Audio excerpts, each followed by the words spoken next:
Okay, welcome back to the Mueller Report audiobook. We're up to episode 20. We're most of the way through volume 2 of the Mueller Report. We're up to the 10th instance of potential obstruction of justice. And this one is part J, the President's conduct towards Flynn, Manafort, and someone else whose name is redacted. So the overview is, in addition to the interactions with McGann described above, the President has taken other actions directed at possible witnesses in the Special Counsel's investigation, including Flynn, Manafort, and someone else, and as described in the next section, Cohen. When Flynn withdrew from a joint defence agreement with the President's personal counsel stated that Flynn's actions could be viewed as reflecting hostility towards the President. During Manafort's prosecution and while the jury was deliberating, the President repeatedly stated that Manafort was being treated unfairly and made it known that Manafort would receive a pardon. Further sentence redacted there. The evidence, conduct directed at Michael Flynn. As previously noted in Volume 2, Section 2, the President asked for Flynn's resignation on February 13, 2017. Following Flynn's resignation, the President made positive public comments about Flynn, describing him as a wonderful man, a fine person, a very good person. The President also privately asked advisers to pass messages to Flynn conveying that the President still cared about him, encouraging him to stay strong. In late November 2017, Flynn began to cooperate with this office. On November 22, 2017, Flynn withdrew from a joint defence agreement he had with the President. Flynn's counsel told the President's personal counsel and counsel for the White House that Flynn could no longer have confidential communications with the White House or the President. Later that night, the President's personal counsel left a voicemail for Flynn's counsel that said, "I understand your situation, but let me see if I can't make it in starker terms. It wouldn't surprise me if you've gone on to make a deal with the government. If there's information that implicates the President, then we've got a national security issue. So, we need some kind of heads up, just for the sake of protecting all our interests if we can. Remember that we've always said about the President and his feelings toward Flynn, and that still remains." On November 23, 2017, Flynn's attorneys returned the call from the President's personal counsel to acknowledge receipt of the voicemail. Flynn's attorneys reiterated that they were no longer in a position to share information under any sort of privilege. According to Flynn's attorneys, the President's personal counsel was indignant and vocal in his disagreement. I'll just check the footnotes before we move on.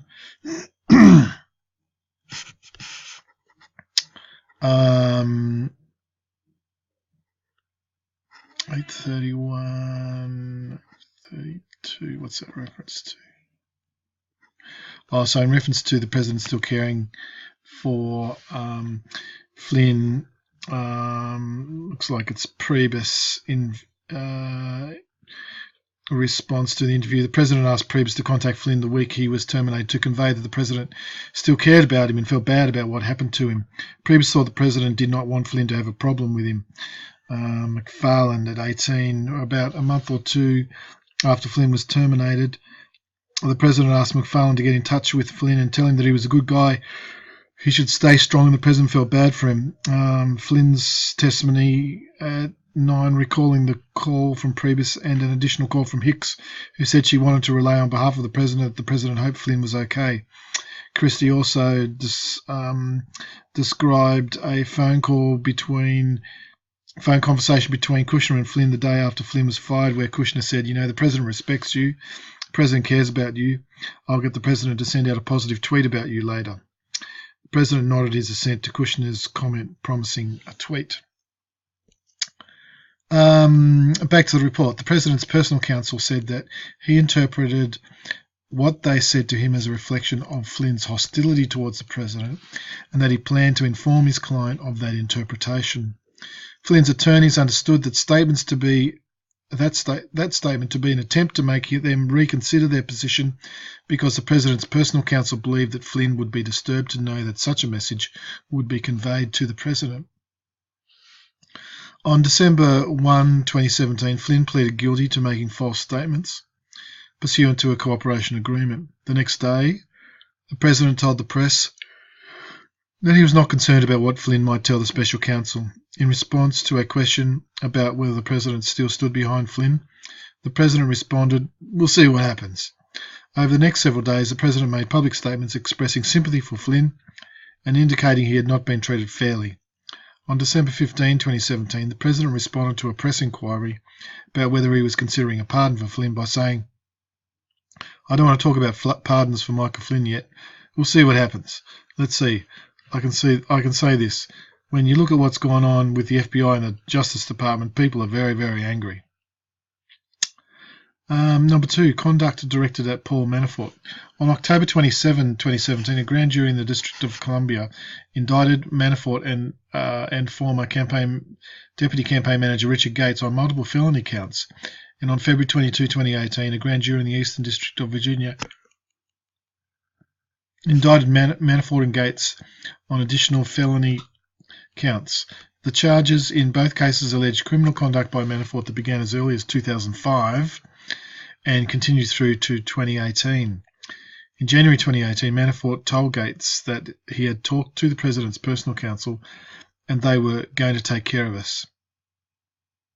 Manafort told Gates it was stupid to plead, saying that he had been in touch with the President's personal counsel and repeating that they should sit tight and will be taken care of. Gates asked Manafort outright if anyone mentioned pardons, and Manafort said no one used that word. As the proceedings against Manafort progressed in court, the President told Porter that he never liked Manafort and that Manafort did not know what he was doing on the campaign. The President discussed with aides whether and in what way Manafort might be cooperating with the special counsel's investigation, and whether Manafort knew any information that would be harmful to the President. In public, the President made statements criticising the prosecution and suggesting that Manafort was being treated unfairly. On June 15, 2018, before a scheduled court hearing that day on whether Manafort's bail should be revoked based on new charges that Manafort had tampered with witnesses while out on bail, the President told the press, "I feel badly about a lot of them because I think a lot of it is very unfair. I mean, I look at some of them where they go back 12 years, like Manafort has nothing to do with our campaign, but I feel I tell you, I feel a little badly about it. They went back 12 years to get things that he did 12 years ago. I feel badly for some people because they've gone back 12 years to find things about somebody, and I don't think it's right." In response to a question about whether he was considering a pardon for Manafort or other individuals involved in the special counsel's investigation, the President said, "I don't want to talk about that. No, I don't want to talk about that. But look, I do want to see people treated fairly. That's what it's all about." Hours later, Manafort's bail was revoked, and the President tweeted, "Wow, what a tough sentence for Paul Manafort, who has represented Ronald Reagan, Bob Dole, and many other top political people and campaigns. Didn't know Manafort was the head of the mob. What about Comey and Crooked Hillary and all the others? Very unfair." Immediately following the revocation of Manafort's bail, the President's personal lawyer, Rudolph Giuliani, gave a series of interviews in which he raised the possibility of a pardon for Manafort. Giuliani told the New York Daily News that when the whole thing is over, things might get cleaned up with some presidential pardons. Giuliani also said in an interview that although the President should not pardon anyone while the special counsel's investigation was ongoing, when the investigation is concluded, he's kind of on his own, right? In a CNN interview two days later, Giuliani said, "I guess I should clarify this once and for all. The President has issued no pardons in this investigation. The President is not going to issue pardons in this investigation. When it's over, hey, he's the President of the United States. He retains his pardon power. Nobody's taking that away from him." Giuliani rejected the suggestion that his and the President's comments could signal to defendants that they should not cooperate in a criminal prosecution because a pardon might follow, saying the comments were certainly not intended that way. saying the comments certainly weren't intended that way. Giuliani said the comments only acknowledged that an individual involved in the investigation would not be excluded from a pardon if, in fact, the President and his advisers came to the conclusion that you have been treated unfairly. Giuliani observed that pardons were not unusual in political investigations, but said that doesn't mean they're going to happen here. Doesn't mean that anybody should rely on it. Big signal is nobody has been pardoned yet. On July 31, 2018, Manafort's criminal trial began in the Eastern District of Virginia, generating substantial news coverage. The next day, the President tweeted, "This is a terrible situation and Attorney General Jeff Sessions should stop this rigged witch hunt right now before it continues to stain our country any further. Bob Mueller is totally conflicted and his 17 angry Democrats that are doing his dirty work are a disgrace to USA." Minutes later, the President tweeted, "Paul Manafort worked for Ronald Reagan, Bob Dole and many other highly prominent and respected political leaders. He worked for me for a very short time. Why didn't government tell me that he was under investigation? These old charges have nothing to do with collusion, a hoax." Later in the day, the President tweeted, "Looking back on history, who was treated worse? Alphonse Capone, legendary mob boss, killer and public enemy number one, or Paul Manafort, political operative and Reagan darling, now serving solitary confinement, although convicted of nothing? Where is the Russian collusion?" The President's tweets about the Manafort trial were widely covered by the press. When asked about the President's tweets, Sanders told the press, "Certainly the President's been clear. He thinks Paul Manafort's been treated unfairly." On August 16, 2018, the Manafort case was submitted to the jury and deliberations began. At that time, Giuliani had recently suggested to reporters that the special counsel investigation needed to be done in the next 2 or 3 weeks, and media stories reported that a Manafort acquittal would add to criticism that the special counsel investigation was not worth the time and expense, whereas a conviction would show that ending the investigation would be premature. On August 17, 2018, as jury deliberations continued, the President commented on the trial from the South Lawn of the White House. In an impromptu exchange with reporters that lasted approximately 5 minutes, the President twice called the special counsel's investigation a rigged witch hunt. When asked whether he would pardon Manafort if he was convicted, the President said, "I don't know about this now. I don't talk about that." The President then added, without being asked a further question, "I think the whole Manafort trial is very sad. When you look at what's going on here, I think it's a very sad day for our country. He worked for me for a very short period of time. But you know what? He happens to be a very good person, and I think it's very sad what they've done to Paul Manafort." The President did not take further questions. In response to the President's statements, Manafort's attorney said, "Mr. Manafort really appreciates the support of President Trump." On August 21, 2018, the jury found Manafort guilty on 8 felony counts. Also on August 21, Michael Cohen pleaded guilty to 8 offences, including a campaign finance violation that he said had occurred in coordination with and at the direction of a candidate for federal office. The President reacted to Manafort's convictions that day by telling reporters, "Paul Manafort is a good man. It's a very sad thing that happened." The President described the special counsel's investigation as a witch hunt that ends in disgrace. The next day, the President tweeted, "I feel very badly for Paul Manafort and his wonderful family. Justice took a 12-year-old tax case, among other things, applied tremendous pressure on him, and unlike Michael Cohen, he refused to make up stories in order to get a deal. Such respect for a brave man." In a Fox News interview on August 22, the President said, "Cohen makes a better deal when he uses me, like everybody else. And one of the reasons I respect Paul Manafort so much as he went through his trial. You know they make up stories. People make up stories." This whole thing about flipping, they call it, I know all about flipping. The President said that flipping was not fair and almost ought to be outlawed. In response to a question about whether he was considering a pardon for Manafort, the President said, "I have great respect for what he's done in terms of what he's gone through. He worked for many people, many years, and I would say that he did some of the things that they threw against him. Every consultant, every lobbyist in Washington probably does."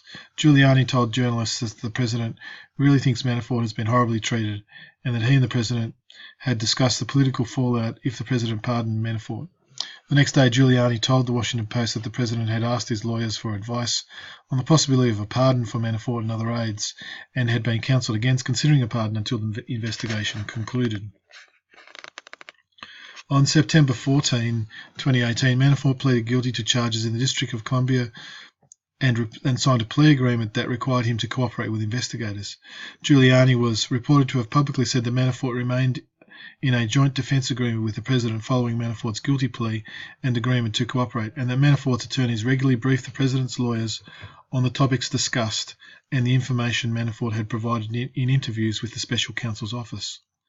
On November 26, 2018, the Special Counsel's Office disclosed in a public court filing that Manafort had breached his plea agreement by lying about multiple subjects.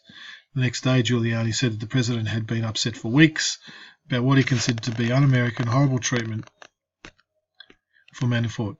In an interview on November 28, 2018, the president suggested that it was very brave that Manafort did not flip. If you told the truth, you go to jail. You know this flipping stuff is terrible. You flip and you lie and you get... The prosecutors will tell you 99% of the time they can get people to flip. It's rare that they can't, but I had 3 people, Manafort, Corsi. I don't know Corsi, but he refuses to say what they demanded. Manafort, Corsi, redaction. It's actually very brave. In response to a question about a potential pardon for Manafort, the president said, "It was never discussed, but I wouldn't take it off the table." Why would I take it off the table? Part 3 refers to the next person whose name is redacted. It's redacted with harm to an ongoing matter in the redaction, so we can't read about that one. And there's a couple of pages redacted there. So analysis.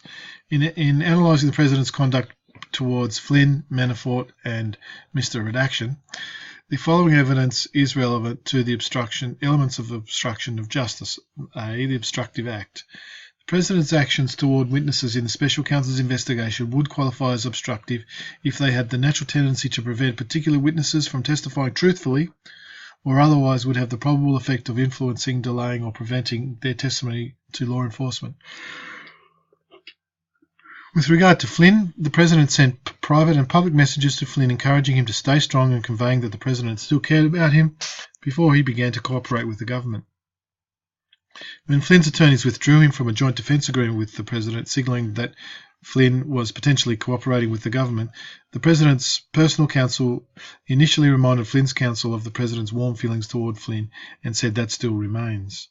But when Flynn's counsel reiterated that Flynn could no longer share information under a joint defence agreement, the president's personal counsel stated that the decision would be interpreted as reflecting Flynn's hostility towards the president.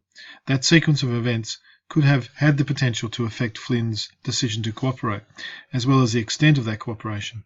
Because of privilege issues, however, we could not determine whether the president was personally involved in or knew about the specific message his counsel delivered to Flynn's counsel. With respect to Manafort, there is evidence that the president's actions had the potential to influence Manafort's decision whether to cooperate with the government. The president and his personal counsel made repeated statements suggesting that a pardon was a possibility for Manafort, while also making it clear that the president did not want Manafort to flip and cooperate with the government. On June 15, 2018, the day the judge presiding over Manafort's DC case was considering whether to revoke his bail, the president said he felt badly for Manafort and stated, "I think a lot of it is very unfair." When asked about a pardon for Manafort, the president said, "I do want to see people treated fairly. That's what it's all about." Later that day, after Manafort's bail was revoked, the president called it a tough sentence that was very unfair. 2 days later, the president's personal counsel stated that individuals involved in the special counsel's investigation could receive a pardon if in fact the president and his advisers came to the conclusion that you had been treated unfairly, using language that paralleled how the president had already described the treatment of Manafort. Those statements, combined with the president's recommendation of Manafort for being a brave man who refused to break, suggested that a pardon was a more likely possibility if Manafort continued not to cooperate with the government. And while Manafort eventually pleaded guilty pursuant to a cooperation agreement, he was found to have violated the agreement by lying to investigators. The president's public statements during the Manafort trial, including during jury deliberations also had the potential to influence the trial jury. On the second day of trial, for example, the President called the prosecution a terrible situation and a hoax that continues to stay in our country, and referred to Manafort as a Reagan doll darling who was serving solitary confinement, even though he was convicted of nothing. Those statements were widely picked up by the press. While jurors were instructed not to read or watch news stories about the case and were presumed to follow those instructions, the President's statements during the trial generated substantial media coverage that could have reached jurors if they happened to see the statements or learned about them from others. And the President's statements during jury deliberations that Manafort happens to be a very good person and that it's very sad what they've done to Paul Manafort had the potential to influence jurors who learned of the statements which the President made just as jurors were considering whether to convict or acquit Manafort. And the next statement is a comment on the third person redacted. So the next element for obstruction is the nexus to an official proceeding. Well, the President's actions towards Flynn, Manafort and redacted appear to have been connected to pending or anticipated official proceedings involving each individual. The President's conduct towards Flynn, redacted, principally occurred when both were under criminal investigation by the Special Counsel's Office, and press reports speculated about whether they would cooperate with the Special Counsel's investigation. The President's conduct towards Manafort was directly connected to the official proceedings involving him. The President made statements about Manafort and the charges against him during Manafort's criminal trial, and the President's comments about the prospect of Manafort flipping occurred when it was clear the Special Counsel continued to oversee grand jury proceedings. Third element is intent. Evidence concerning the President's intent related to Flynn as a potential witness is inconclusive. As previously noted, because of privilege issues, we do not have evidence establishing whether the President knew about or was involved in his counsel's communications with Flynn's counsel, stating that Flynn's decision to withdraw from the Joint Defence Agreement and cooperate with the government would be viewed as reflecting hostility towards the President.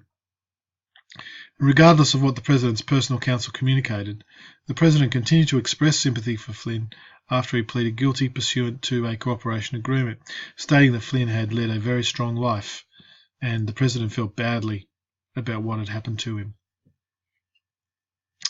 Evidence concerning the President's conduct towards Manafort indicates that the President intended to encourage Manafort to not cooperate with the government. Before Manafort was convicted, the President repeatedly stated that Manafort had been treated unfairly. One day after Manafort was convicted on 8 felony charges and potentially faced a lengthy prison term, the President said that Manafort was a brave man for refusing to break and that flipping almost ought to be outlawed. At the same time, although the President had privately told aides he did not like Manafort, he publicly called Manafort a good man and said he had a wonderful family. And when the President was asked whether he was considering a pardon for Manafort, the President did not respond directly. Instead, he said he had great respect for what Manafort's done in terms of what he's gone through.